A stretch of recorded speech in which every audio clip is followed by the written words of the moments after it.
এই গোপালগঞ্জের গোপালীরা শেখ হাসিনাকে ফেরত চায়, তাদের সাথে আমরা একমত। শেখ হাসিনা খুনি হাসিনাকে আমরাও ফেরত চাই।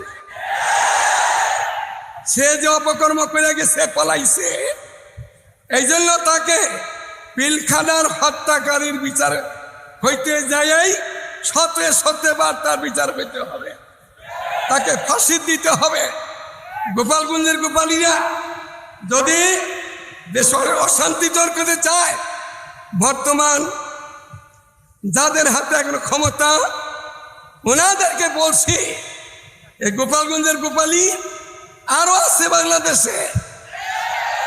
এখন বিএনপির নাম ধরবে, বিভিন্ন সুরত ধরবে, এই সুরতগুলিকে পরিবর্তন করতে হবে। এই জালিমদেরকে চিহ্নিত করে বিচারের আওতাতে আনতে হবে।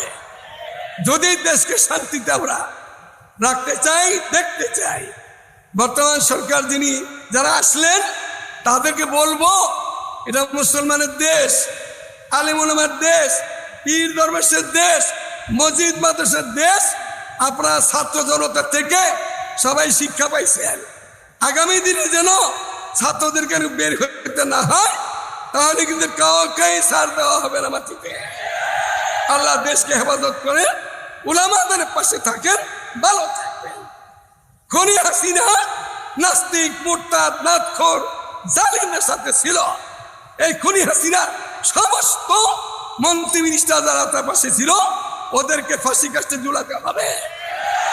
এবং আপনারা ভালো লোকের সাথে থাকেন, উলামায়ে কেরামের সাথে থাকেন, ভালো আছেন, ভালো থাকবেন। আসসালামু আলাইকুম ওয়া রাহমাতুল্লাহ।